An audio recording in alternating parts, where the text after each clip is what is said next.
Bible coarse गाएंगे। दुनिया में सबसे प्यारी पुस्तक बाइबल, दुनिया में सबसे प्यारी पुस्तक बाइबल, पढ़े जो इसको रोज बरोज राह में खतरा कोई ना हो दुनिया में सबसे प्यारी पुस्तक बाइबल। पढ़ेंगे हम कुलुस्सियों की पत्री। आइए कुलुस्सियों की पत्री की ओर जाएंगे हम। उसके दूसरा अध्याय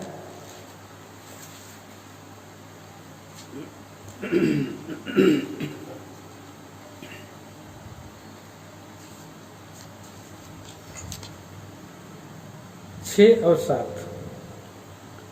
दोनों सभी साथ में पढ़ेंगे।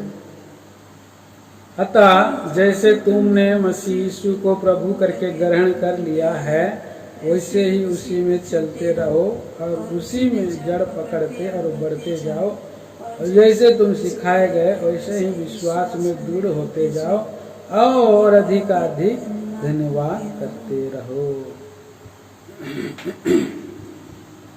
स्वर्गीय पिता परमेश्वर, राजाओं का राजा, प्रभुओं का प्रभु जी, मैं धन्यवाद देता हूँ। आपका विचारों को आप हमें दिया है, इसको प्रकट करें, खोले, सहायता करें, मदद करें।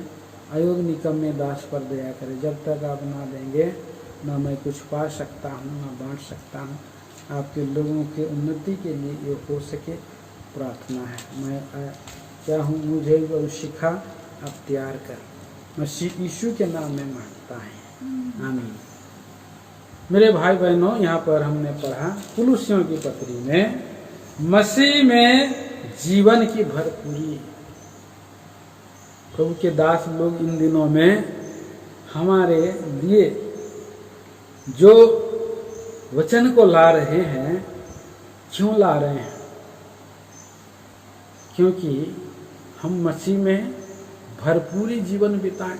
मसीह का जीवन हमारे अंदर में अधिकाई से भरा जाए।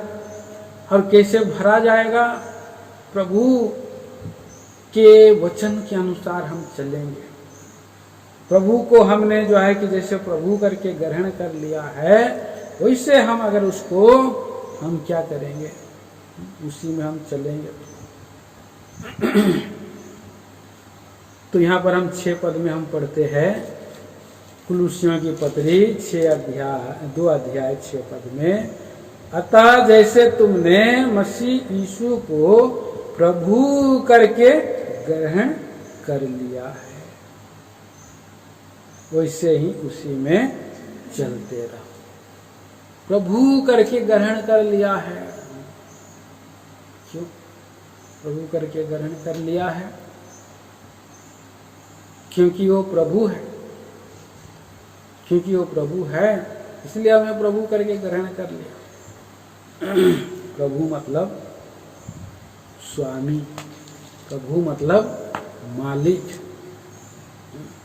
कई बार हम लोग प्रभु प्रभु बोलते हैं, लेकिन प्रभु का जो माने है उसको हमारा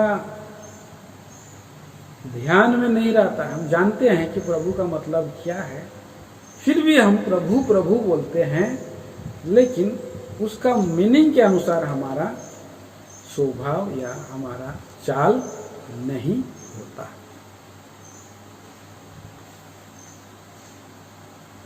प्रभु राजा, प्रभु राजा, प्रभु राजा हमारा यीशु मसीह है। यीशु मसीह क्या है? सबका प्रभु है, सबका प्रभु, सारे संसार का प्रभु यीशु मसीह को ठहराया परमेश्वर। कैसे ठहराया? क्यों ठहराया? मालिक ऐसे नहीं बना। मालिक और स्वामी ऐसे कोई नहीं बन सकता है। प्रभु ऐसे कोई नहीं बन सकता है। मालिक नहीं बन सकता है।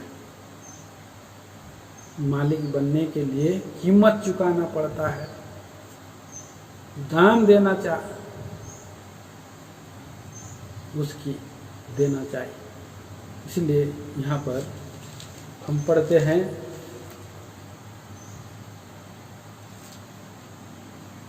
फिलिपियों की पत्री और उसका 2 अध्याय 6 वचन से पढ़िए।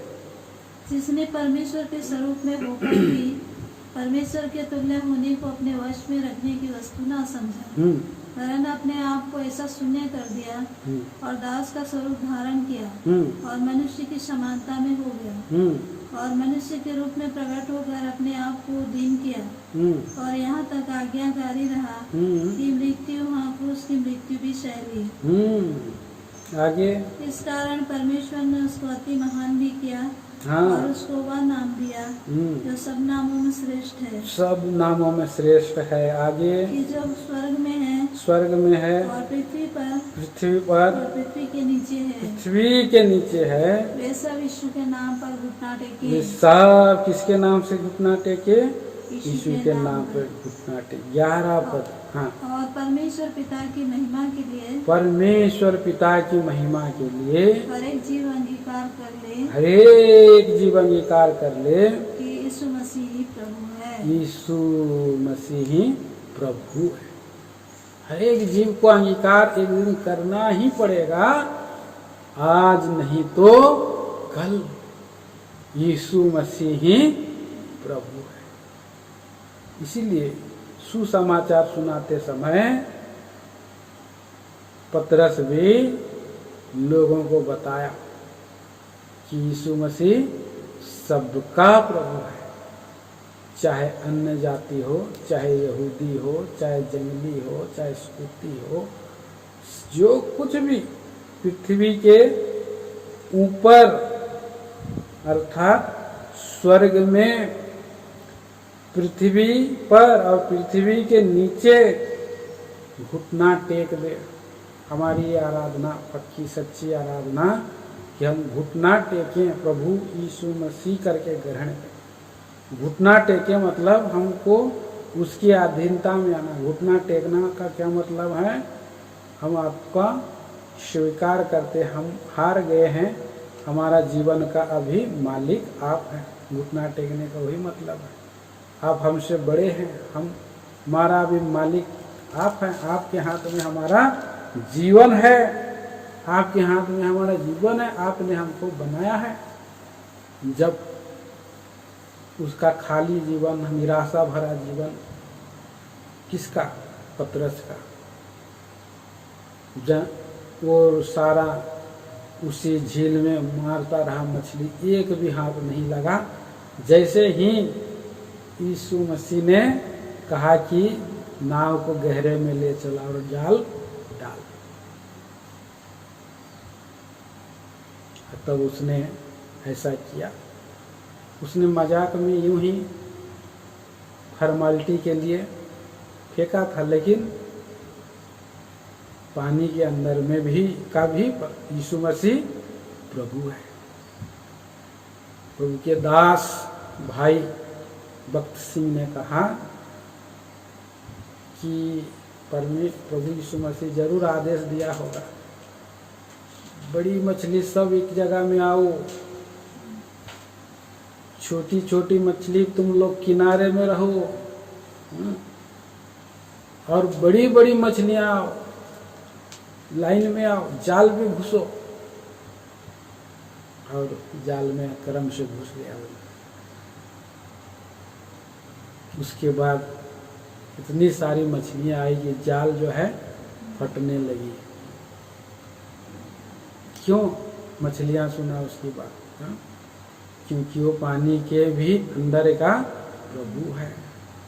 इस बात को देखा पतरस, हैरान होकर के उसने वही नाव में क्या प्रार्थना किया? हे प्रभु मैं पापी हूँ, मेरे पास से चल। हे प्रभु बोल के वहां पर अंगीकार किया। हे प्रभु मैं एक पापी हूँ, मेरे पास से जा। कितना बड़ा बात वहां पर अंगीकार किया, अपने जीवन का और समर्पण किया। चेलों को यीशु मसीह ने कहा क्या कहा, तुम मुझे गुरु और प्रभु कहते हो क्योंकि मैं हूँ। तुम ठीक कहते हो, मैं हूँ। मुझे गुरु और प्रभु कहते हो, मैं वही हूँ, ठीक हूँ। और गुरु केवल अपने आप को कहलाया नहीं, प्रभु कहलाया नहीं, पर उसने जो है कीमत चुकाई और इसीलिए परमेश्वर ने उसको सबका प्रभु ठहराया। हर एक लोग एक दिन घुटना टेकेंगे, अंगीकार करेंगे। आज हम उद्धार करता करके उसको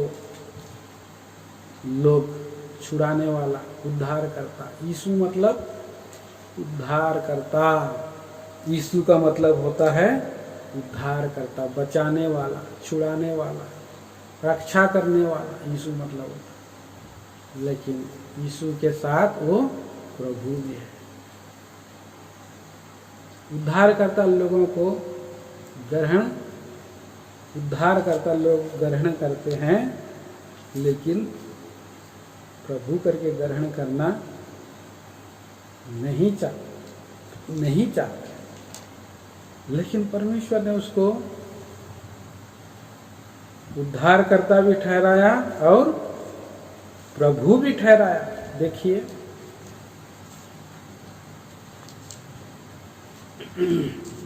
प्रेरितों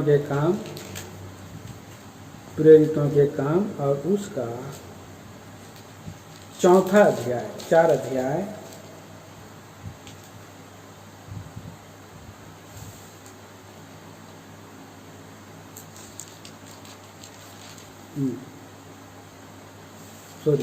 दूसरा अध्याय और 36 पद। अतः इस्राएल का सारा घराना हाँ, निश्चित रूप से जान ले कि परमेश्वर ने उसी यीशु को जिसे तुमने क्रूस पर चढ़ाया प्रभु भी ठहराया और मसीह भी। क्या ठहराया? प्रभु भी ठहराया, प्रभु भी ठहराया और मसीह मतलब एनॉइंट किया हुआ, अभिषेक यही है, नियुक्त किया हुआ यही है। स्वर्ग के नीचे में पृथ्वी पर और दूसरा नाम नहीं है, वही प्रभु है, वही समस्त पृथ्वी का प्रभु है। मेरे भाई, मेरे बहन, इस बात को हम ग्रहण कर लिए हैं, ग्रहण कर लिए हैं तो ये बहुत अच्छी बात है, बहुत अच्छी बात है। भरपूरी जीवन के लिए, शांति जीवन के लिए बहुत जरूरी बात है। यशायाह की किताब में हम पढ़ते हैं 9 अध्याय का 6 और 7 पढ़ेंगे। क्योंकि हमारे लिए एक बालक उत्पन्न हुआ और हमें एक पुत्र दिया गया है और प्रभुता उसके कांधे पर होगी। क्या? प्रभुता, लॉर्डशिप, प्रभुता उसके कांधे पर होगी। और उसका नाम अद्भुत युक्ति करने वाला, पराक्रमी परमेश्वर, हाँ, अनंत काल का पिता, हाँ, और शांति का राजकुमार रखा जाएगा। शांति का राजकुमार। आगे, उसकी प्रभुता सर्वदा बढ़ती रहेगी। उसकी प्रभुता, उसकी स्वामित्व, हाँ, प्रभुता सर्वदा बढ़ते रहेगी। और उसकी शांति का अंत ना होगा। अगर हमारे जीवन में उसका अधिकार बढ़ेगा तभी हमें अधिक शांति मिलेगी। शांति मिलेगी तो आनंद मिलेगी। शांति में ही आनंद है। किसी को बहुत आनंद है बोलते हैं, लेकिन शांति नहीं है, तो कैसा होगा? आनंद दुनिया का मिलेगा, लेकिन खाने पीने के वस्तु में आनंद, कपड़ा लत्ता पहनने में आनंद, घर बनाने में आनंद है, लेकिन उनके अंदर में शांति नहीं है, तो उसको सच्चा आनंद कह सकते हैं? नहीं। तो आनंद और सच्चा आनंद, बने रहने वाला आनंद के लिए शांति चाहिए। और शांति पैसों से खरीदी नहीं जा सकती है, और शांति कोई दे नहीं सकता है। शांति कैसे मिलेगी? जब हम यीशु मसीह को के प्रभु पद के नीचे में आएंगे, प्रभु पद के नीचे में आएंगे, उसके और छांव में रहेंगे, उसके और जो घेराव है, जो छत्र छाया है, उसके वचन के और घेराव में रहेंगे, तो भी हम जो है आनंद और शांति हमारा बना रहे, आनंद और शांति बने रहे। इसलिए तेरे निकट में आनंद की भरपूरी और तेरे दाहिने हाथ में सर्वदा का सुख है। निकट में, उसके निकट में, उसके छांव में हमें शांति है, आनंद है। हमारे जीवन में कमी घटी हो सकती है, फिर भी हमें शांति तृप्ति मिलता है। मत डर, मैं तेरे साथ में, बोलता है यूहन्ना सुसमाचार 14 अध्याय का 27 पद में क्या कहता है?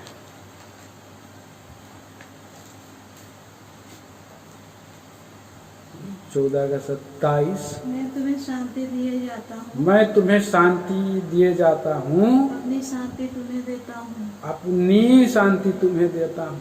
जैसे संसार देता है मैं तुम्हें नहीं देता। तुम्हारा मन व्याकुल ना हो और ना डरे। हमारे अंदर में व्याकुलता, डर, घबराहट आता है, बहुत डर आता है। क्यों, क्या होगा, क्या होगा, क्या होगा, एक्सीडेंट हो गया, क्या होगा। बहुत बड़े बड़े ज्ञानी लोग, पंडित लोग, विश्वव्यापी लोग जब मृत्यु की छाया पर रहते हैं, जब उनके जीवन में जब वो छांव आता है, जब हॉस्पिटल में रहते हैं, डरते रहते, चिल्लाते रहते, क्या होगा, क्या होगा। ऐसे मृत्यु के समय में केवल और केवल मनुष्य को शांति दे सकता है यीशु मसीह। संसार का और शांति नहीं।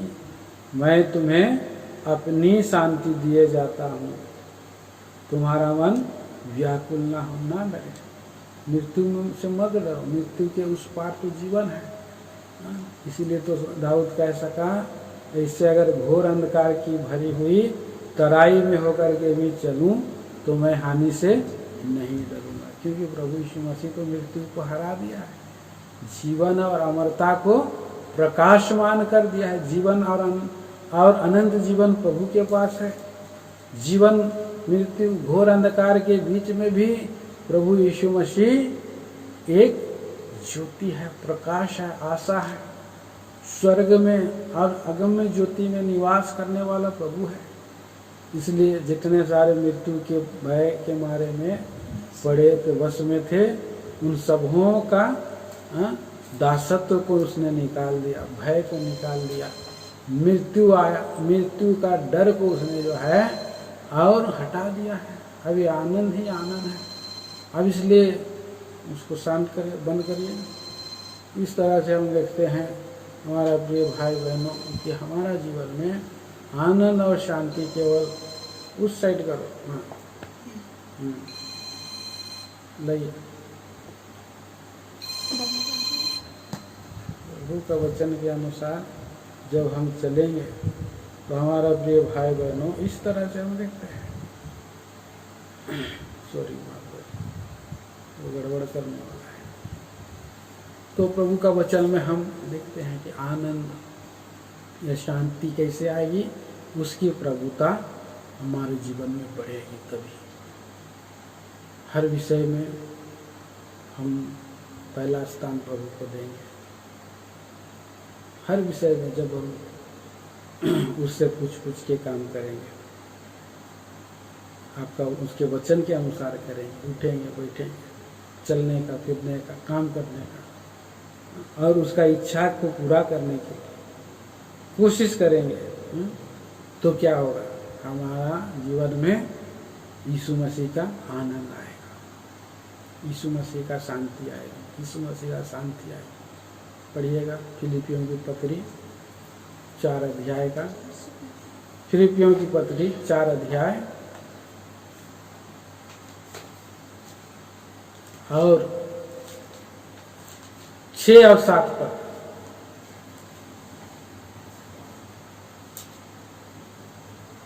पढ़िए।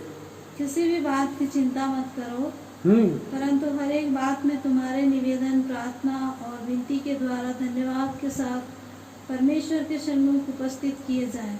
हाँ, तब परमेश्वर की शांति जो सारी समझ से परे है तुम्हारे हृदय और तुम्हारे विचारों को मसीह यीशु में सुरक्षित रखेगी। किसी भी बात की चिंता मत करो। तो हमें डर भय आ रहा है इन वर्तमान दिनों की परिस्थितियों को देख करके। क्यों डर भय आ रहा है? क्योंकि हमारे जीवन में यीशु मसीह प्रभु बन करके नहीं रह रहा है, प्रभु बन करके, मालिक बन करके नहीं रह रहा है, इसीलिए डर भय आ रहा है। जब हम प्रभु का वचन के अनुसार चलना छोड़ देते हैं तो हम डरते हैं। हम यीशु मसीह को देखना छोड़ देते हैं तो डरते हैं। आंधी तूफान जब चल रहा था समुद्र झील में, तो एक पल के लिए पतरस भी जो है कि इधर उधर देखा और क्या हो गया? डर गया। डर से वो डूब रहा था। लेकिन उसने यीशु मसीह को पुकारा, यीशु मसीह को कहा, हे प्रभु मुझे बचा, प्रार्थना किया। हम संसार में हैं, तो संसार में हम चलते चलते संसार में हम घुल मिल जाते हैं। संसार में हमारा व्यवहार विचार और क्या हो जाता है, कई बार उसमें चले जाते हैं, घुल मिल जाते हैं, उसमें हम डूब जाते हैं। हमें पता नहीं चलता है कि हम कितना दूर में हैं, प्रभु में हैं या संसार में हैं, हमें पता नहीं चलता है और इसीलिए डर भय आता है। लेकिन तुरंत हमें क्या करना है? प्रभु निकट है, यीशु मसीह निकट है। फिलिपी की पत्री 4 अध्याय में हम पढ़े हैं, 4 पद से 5 पद पढ़िए। तुम्हारी कोमलता सब मनुष्य पर प्रकट हो, प्रभु निकट है। प्रभु निकट है, प्रभु निकट है, प्रभु निकट है। तो और हम प्रभु के सामने में प्रार्थना में अपना बोझ चिंता डाले रखे। और हमारे चाल कहाँ पर है? अभी चाल चलन दूसरी ओर है, संसार में है। संसार की चाल को हमने पकड़ लिया है। चाल चलन, तुम्हारा चाल चलन कैसे हो? परमेश्वर के योग्य। तुम्हारा चाल चलन कैसा हो? प्रभु के राज्य की योग्य। जब हम चाल चलन को हम ठीक करना चाहते हैं तो प्रभु कहता है, अब्राहम को जैसा कहा मुझको और आपको भी कहता है। क्या कहता है? मेरी उपस्थिति में चल और सिद्ध होता जा। मेरी उपस्थिति में। उत्पत्ति के किताब 17 अध्याय का पहला पद में हम पढ़ते हैं कि मेरी उपस्थिति में चल और सिद्ध होता चला जा। तो जब हम, मेरे भाई बहनों, हम प्रभु करके ग्रहण कर लिए हैं, लेकिन प्रभु के अनुसार हम चलने के लिए प्रार्थना करना है। सारा बोझ चिंता वो उठाएगा, हमारा व्याकुलता निकाल लेगा। व्याकुलता निकालता है, तो जैसे फिलिपियों की पत्री में हमारे विचारों को और हमारी चिंताओं को मसीह यीशु में क्या करेगी? सुरक्षित रखे। हमारा मन विचार को जब सुरक्षित कर लेता है प्रभु यीशु मसीह, तब हमारा चाल को भी सुधारता है। क्या बोलता है प्रभु? मेरी उपस्थिति में चल, मेरी उपस्थिति में चल। और जब हम उसकी उपस्थिति में चलते हैं तो क्या करता है? भजन संहिता की किताब उसका 37 अध्याय, भजन संहिता की किताब 37 अध्याय और पढ़िए 23 पद 23।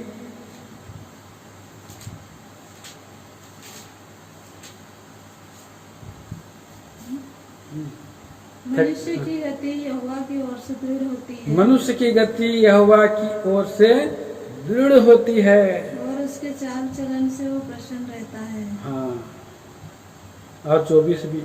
चाहे वह गिरे चाहे वो गिरे तो भी पड़ा पड़ा न रहेगा, क्योंकि यहोवा उसका हाथ थामे रहता है। हम गिर जाते हैं। पतरस गिर गया, इधर उधर ताका, डूब जा रहा था, लेकिन प्रभु उसका हाथ को तुरंत थाम लेता है और प्रभु कहता है कि तुझे क्यों घबराया, मेरी उपस्थिति में चल और सिद्ध हो, प्रभु यीशु कहते हैं।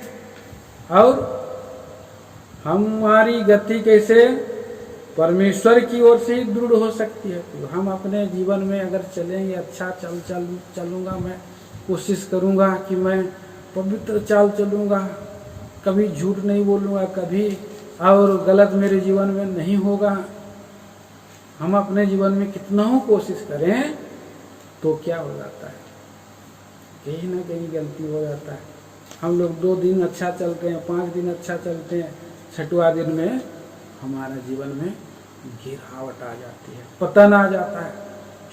शत्रु शैतान हर एक जगह जगह में परिस्थितियां ऐसा निर्माण कर देता है कि उस परिस्थितियों में हम लोग फिसल जाते हैं। इसलिए भजन ये यिर्मयाह की किताब 10 अध्याय में हम पढ़ते हैं 23 पद में, मैं चलता तो हूँ परंतु डग मेरे वश में नहीं है। पढ़ दीजिए उस पद को। यिर्मयाह नबी की किताब 10 अध्याय का 23 पद। हे यहोवा, मैं जान गया हूँ कि मनुष्य का मार्ग उसके वश में नहीं है। मनुष्य का मार्ग उसके वश में नहीं है। मनुष्य चलता तो है परंतु उसके डग उसके अधीन नहीं है। हाँ, उसका डग माने उसका पाँव भी जो है ना उसकी अधीनता में नहीं। तो हमें बहुत सावधान रहना। पाँव अगर उसका वश में नहीं है, आज तो हम लोग लॉकडाउन में कहीं इधर उधर जा भी नहीं रहे हैं, पाँव तो चलना बंद हो गया है, पर अभी क्या चल रहा है, हाथ चल रहा है। हाथ चल रहा है मतलब मोबाइल में दबाते दबाते हाथ का भी, और कौन सा बटन कब हमारा हाथ से छुआ जाता है और हम अभिलाष में हमारा पाँव जो है, हाथ जो है फिसल जाता है, अभिलाष की वस्तु आ जाती है, किसी गंदे चित्रें आ जाती है। और जब वहाँ पर उसको अगर मन में अगर रख लिया, थोड़ा सा देख लेता हूँ, थोड़ा सा देखने के बाद आँख से और हृदय में आ जाएगा, हृदय में माइंड में आ जाएगा, और ऐसा कर करके हमारा जीवन में अशुद्धता आ जाएगी, मलिनता आ जाएगी। और उसी समय अगर प्रभु आ गया तो हम क्या कर सकते हैं। तो इसीलिए हमें जब मोबाइल को भी छूना है तो पहले प्रार्थना करें, प्रभु यीशु, मैं इस मोबाइल को छू रहा हूँ, मेरा पाँव तो मेरे वश में नहीं है, मेरा हाथ भी मेरे वश में नहीं है, और आँख तो धोखा दे देता है, क्या करेंगे। तो ऐसे समय में भी अगर हमारा 99% अगर प्रभु का पास में हम लोग हैं और 1% भी शैतान का चीज़ हमारे अंदर में है, तो हम रैप्चर में छूट सकते हैं। रैप्चर में छूट सकते हैं मतलब बहुत महाक्लेश में हम जा सकते हैं, और ये क्लेश हमको क्या करेगा, भयंकर परिस्थिति में ले जाएगा। तो ये बहुत ही ये डर भय का विषय है। इसलिए यहाँ पर इस बात को हम देखते हैं कि हमारा प्रभु हमारे कदमों को दृढ़ करता है, हमारा पाँव को स्थिर करता है, उसकी ओर से दृढ़ होती है। इसीलिए हमें उसको छोड़ना नहीं है, उसी को देखते रहना, ज़्यादा समय प्रभु का वचन में, प्रभु में हमें देना है। भजन संहिता की किताब पढ़िएगा, भजन संहिता 40 अध्याय। दाऊद क्या बोल रहा है,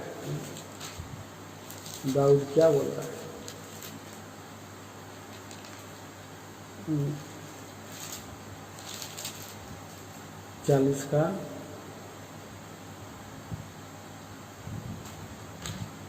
1 और 2 पढ़िए। मैं धीरज से यहोवा की बाट जोता रहा मैं धीरज से यहोवा की बाट जोता रहा और उसने मेरी ओर झुककर मेरी दुहाई सुनी। उसने मुझे सत्यानाश के गड्ढे और दलदल के कीच में से उबारा और मुझको चट्टान पर खड़ा करके मेरे पैरों को दृढ़ किया है। हाँ, पैरों को क्या किया है? दृढ़ किया है। हाँ, वाक इंग्लिश में लिखा है मेरे चालों को दृढ़ किया है, चाल को स्थिर किया। हमारा चाल को प्रभु यीशु मसीह स्थिर कर सकता है जब हम उसकी बाट जो है ये धीरज से झुक करके हम उसको पुकारेंगे, दुहाई देंगे, तो हमारे पाँव को क्या करेगा प्रियो? वो दृढ़ करेगा, हमारे चालों को दृढ़ करेगा। भजन संहिता 37 अध्याय का 34 पद का पहला चरण पढ़े। यहोवा की बाट जोता रहा हाँ, और उसके मार्ग पर बना रहा। यहोवा की बाट जोता। प्रभु यीशु मसीह हमें और उसके पाँव हमारे मार्ग को सिद्ध कर देता है। भजन संहिता 18 अध्याय में पढ़ेंगे। भजन संहिता की किताब 18 अध्याय और 31 और 32 पद।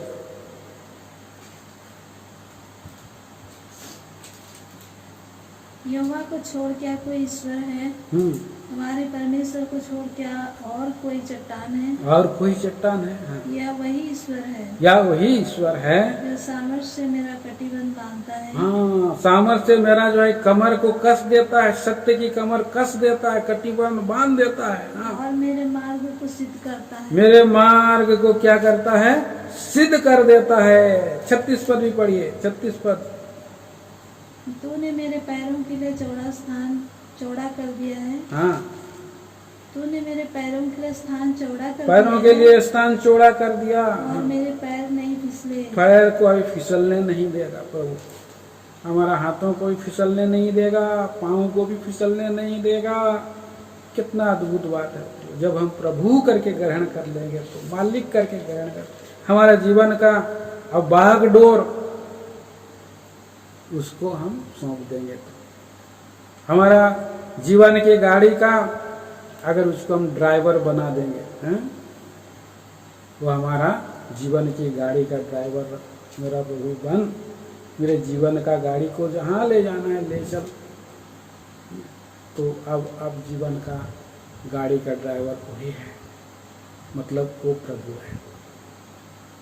तो घाटी में ले जाए, पहाड़ों में ले जाए, चाहे मैदान में ले जाए, चाहे समुद्र के किनारे में ले जाए, अब जहाँ बोलोगे मैं वहाँ जाने के लिए तैयार हूँ।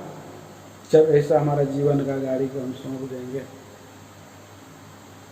तो हमारा पाँव को सिद्ध कर देगा, मार्ग को सिद्ध कर देगा, हमें स्थिर और दृढ़ कर देगा। वो हमारा मालिक बन जाएगा, प्रभु बन जाएगा, तो हमें शांति मिलेगी। तो ऐसा धार्मिकता के मार्ग में हमारी अगुवाई करेगा। पढ़ेंगे भजन संहिता 23 अध्याय और उसका 3 पद। वह मेरे जी में जी ले आता है। वो मेरे जी में जी ले आता है। धर्म के मार्गों में वह अपने नाम के निमित्त हाँ, मेरी अगुवाई करता है। हाँ, धर्म के मार्गों में अपने नाम के निमित्त अगुवाई करेगा। धर्म के मार्गों में पाँव को चलाएगा, अगुवाई करेगा। जी में जी ले आएगा, मतलब वो हमारा शांति देगा। इसीलिए प्रिय भाई बहनों, यहाँ पर हम देखते हैं कि कोई सा भी मार्ग क्यों ना हो, कोई भी परिस्थिति क्यों ना हो, पहला स्थान देना है प्रभु का वचन को, प्रभु का उपस्थिति को, प्रार्थना को, विनती को, निवेदन को पहला स्थान उसी को देना है।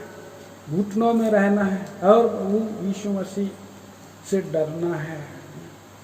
आज हम देखते हैं कि संसार में जैसा परिस्थिति आ गई है, अगर हम अपने जीवन को नहीं सौंपेंगे यीशु मसीह को, हम अपने ही जीवन का गाड़ी का ड्राइवर हम ही खुद रहेंगे, प्रभु करके हम बोलते रहेंगे, लेकिन हमारा मनमानी हम करते रहेंगे, क्या होगा? छूट जाएंगे, कठिन परिस्थिति है, छूट जाएंगे, रुक जाएंगे। हम पढ़ा भी कुलुस्सियों की पत्री, उसका दूसरा अध्याय पढ़िए 6 पद। अतः जैसे तुमने मसीह यीशु को प्रभु करके ग्रहण कर लिया है, वैसे ही उसी में चलते रहो। इसमें, उसी में, यीशु मसीह में, प्रभु में ही चलते रहो, चलते रहो, चलते रहो।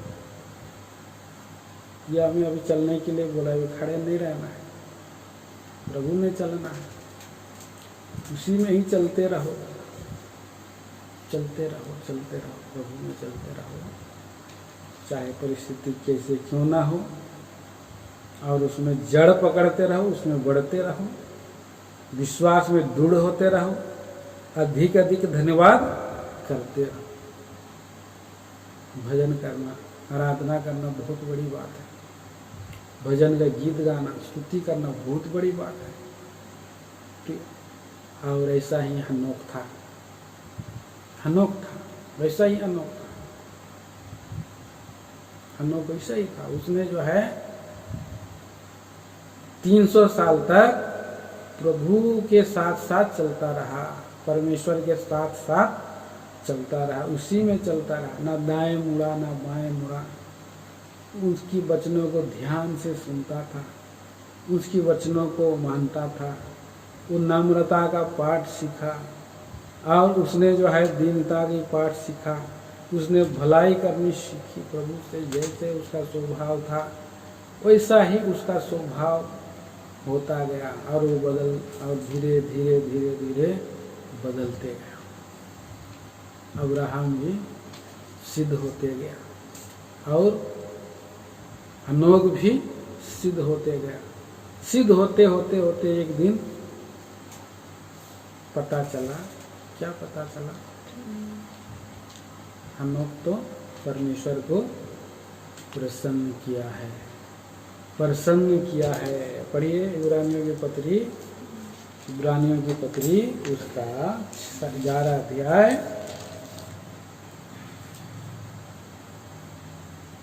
और 5 पद। विश्वासी जी हनोक उठा लिया गया कि मृत्यु को ना देखे, हाँ, और उसका पता नहीं मिला, पता नहीं मिला, क्योंकि परमेश्वर ने उसे उठा लिया था, और उसके उठाए जाने से पहले उसकी गवाही दी गई थी कि उसने परमेश्वर को प्रसन्न किया है। और 6 पद भी, और विश्वास बिना उसे प्रसन्न करना अनहोना है। इसीलिए हमको भी कह रहा है कि विश्वास बिना उसे प्रसन्न करना अनहोना है, क्योंकि परमेश्वर के पास आने वालों को विश्वास करना चाहिए, हाँ, कि वह है, हाँ, और अपने खोजने वालों को प्रतिफल देता है। प्रतिफल देता है। उसके साथ साथ चला, परमेश्वर के साथ साथ चला हनोक, हाँ? और चलने वाले लोगों को, हाँ? लोगों ने उसके जीवन में देखा कि ये जो करता है इससे परमेश्वर खुश है, झूठ नहीं बोलता है, गाली नहीं देता है, दीन है, हाँ? प्रभु जैसा चाल चलता है। लोगों को ये उसकी बातें कही गई 5 पद में, उसका पता नहीं मिला, उसके उठाए जाने से पहले क्या दी गई? उसकी गवाही दी गई। गवाही किसने दिया? लोग भी तो गवाही देते होंगे ना, वो तो पहले लोगों ने गवाही, लोगों तक गवाही पहुंचा, हाँ भाई ये जो है हनोक परमेश्वर के साथ साथ ही चलता है, कहाँ हम लोग के साथ संगति करता है, कहाँ हमारे साथ बैठता है, हमारे साथ खड़ा होता है, हमारे साथ चलता है। वो तो परमेश्वर का ही साथ चलता है, भजन स्तुति कर। भाई बख्शी का भी जीवन कितना सुंदर था। भाई बख्शी भी, उसके बारे में लोग कहते थे कि ये प्रार्थना का जीवन बिताने वाला व्यक्ति, प्रार्थना ही करता रहता है जब भी देखते। जितने सारे जो टेनिस गोट सर्वेंट लोग थे, प्रभु के दास लोग थे, देखते थे कि भाई कहाँ पर है, प्रार्थना में झुका है, प्रार्थना कर रहा है, खुश किया वो परमेश्वर को, प्रसन्न किया। तो आज हम कई बार लोगों का साथ बैठ करके बहुत बातें करते हैं, इसका उसका बातें करते हैं, पर प्रार्थना करने के लिए हम जैसे झुकते हैं 15 मिनट में नींद आ जाती है, नींद आ जाती है, हम थक जाते हैं, ज़्यादा प्रार्थना नहीं कर पाते। तो परमेश्वर के साथ साथ चलना है, हमें प्रार्थना कर करके हमें ये आदत बना देना है। प्रभु जी, संसार में मेरा और कोई प्रसन्न करने वाली वस्तु है नहीं, मैं संसार में के लिए और संसार मेरी दृष्टि में क्रूस पर बलिदान हो गया। तो ऐसा जीवन था हनोक का, ऐसा जीवन था। लोगों ने गवाही दिया कि इसने परमेश्वर को खुश किया, प्रसन्न किया। और ऐसा जीवन था एलिया का। एलिया बवंडर में उठा लिया गया, बवंडर में ही, ये बवंडर आ रहा है आज जो है, बवंडर आ रहा है और बवंडर में चढ़ गया। तो प्रभु यीशु मसीह आएगा, आग उसके आगे आगे भस्म करती जाएगी। एक पद पढ़ के हम लोग आज हम लोग यहीं तक रहेंगे। एक पद आइए पढ़िए, भजन संहिता 50 अध्याय, भजन संहिता की किताब 50 अध्याय, और पढ़ेंगे 3 और 4। हमारा परमेश्वर आएगा हाँ, और चुपचाप ना रहेगा, चुपचाप ना रहेगा, आग उसके आगे आगे भस्म करती जाएगी, आग उसके आगे आगे भस्म करती जाएगी, और उसके चारों ओर बड़ी आंधी चलेगी। हाँ, वह अपनी प्रजा का न्याय करने के लिए हाँ, ऊपर के आकाश को और पृथ्वी को भी पुकारेगा। हाँ। और 5, मेरे भक्तों को मेरे पास इकट्ठा करो, बादलों पर प्रभु यीशु मसीह आ रहा है, मेरे भक्तों को मेरे पास इकट्ठा करो, जिन्होंने बलिदान चढ़ाकर मुझसे वाचा बांधी हाँ। है। तो ऐसा प्रभु आ रहा है, चुपचाप नहीं रहे। प्रभु ने कहा था कि मैं जा रहा हूँ तुम्हारे लिए जगह तैयार करने के लिए, अब जाऊंगा तो फिर वापस आऊंगा। तो आप लोग क्या समझ रहे हैं, क्या प्रभु चुपचाप है, अभी तक नहीं आ रहा है? वो चुप है, लेकिन वो धीरज धरा है कि कोई मनुष्य नाश ना हो। पर ऐसा समय सिचुएशन प्रभु के दास लोगों को आत्मा में अभी प्रकट कर दिया है कि प्रभु आएगा, आएगा, और चुपचाप नहीं रहेगा, वहीं नहीं रहेगा। आगे आगे क्या आ रही है?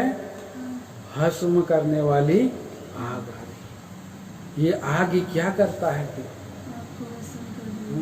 पाप को भस्म करता है। अगर आग में जो कुछ भी हम डालते हैं, लकड़ी रहेगी तो जल जाएगी, घास रहेगी तो जल जाएगी, हाँ? क्या सब कुछ जल जाती है? जो कुछ भी आग पहले जलाता है। तो मनुष्य का भी जो विश्वास की भी क्या होगी? परख होगी। और मनुष्य का विश्वास कैसा होना चाहिए? सोने के समान, बहुमूल्य, हाँ? पत्थर के समान, अनमोल मणि के समान। और वही आग हमको शुद्ध कर रही है। आगे ऐसे घटनाएं, परिस्थितियां हमारा विश्वास को परीक्षा करेगी कि हम लोग परमेश्वर पर हमारा विश्वास है कि भी नहीं है। प्रभु का वचन में हम पढ़ते इब्रानियों की पत्री 10 अध्याय का 37 से 39 पद में, विश्वास हमारा प्रभु आएगा और देर नहीं करेगा। पढ़िए। क्योंकि अब बहुत ही थोड़ा समय रह गया, क्योंकि अब बहुत ही थोड़ा समय रह गया है, जबकि आने वाला आएगा, जबकि आने वाला आएगा और देर ना करेगा। हाँ। और मेरा धर्मी जन विश्वास से जीवित रहेगा, धर्मी जन विश्वास से जीवित रहेगा। और यदि वह पीछे हट जाए, हाँ, तो मेरा मन उससे प्रसन्न ना होगा। तो ये हाँ बस बस यहाँ पर हम देखते हैं कि भस्म करने वाली आग है और आंधी भी चल रही है। उसी समय प्रभु यीशु मसीह आने वाले हैं। आकाश में आवाज लगाएगा, मेरे भक्तों को मेरे पास इकट्ठा करो। वो न्याय करने के लिए आकाश और पृथ्वी को पुकारेगा, मेरे भक्तों को मेरे पास इकट्ठा करो, जो सच्ची आराधना करते हैं, सच्ची सेवा करते हैं। सेवक नहीं, प्रभु भक्त ढूंढ रहा है। भक्तों को, मेरे भक्तों को बोल रहा है। भक्त कोई भी हो सकता है, विश्वासी भी भक्त हो सकता है। सो भक्तों को प्रभु लेने के लिए आ रहा है। इसलिए आइए हमारे प्रिय भाई बहनों, हमारा प्रभु को ऐसी आराधना करें जो है भक्ति। इब्रानी का किताब में हम भय सही इब्रानी 12 अध्याय का 28 पद में लिखा है, क्योंकि हम इस राज्य को पाकर हिलने का नहीं कृतज्ञ हों और भक्ति और भय सहित परमेश्वर की ऐसी आराधना करें जिससे वो प्रसन्न होता है। हम लोग ने ऐसे ही आराधना किया, भक्ति की, भय भक्ति की, अब जिससे परमेश्वर प्रसन्न हो गया और वो उठा लिया गया। हमारा प्रभु आएगा ऐसे ही। और भय और भक्ति दोनों जरूरत है। सहायता करे प्रभु, प्रार्थना करेंगे। स्वर्गीय पिता राजा, हम धन्यवाद देते हैं आपका विचारों के लिए। हमें आपने प्रभु जी चुना है और ग्रहण किया है, उद्धार दिया है। हमारा उद्धारकर्ता मसीह बना है। मसीह बन करके हमें उद्धार का क्षमा दे दिया है। लेकिन प्यारे प्रभु जी, आने वाले विपत्ति से बचने के लिए, संकट से बचने के लिए आपको हम प्रभु करके ग्रहण करना बहुत ज़रूरी है।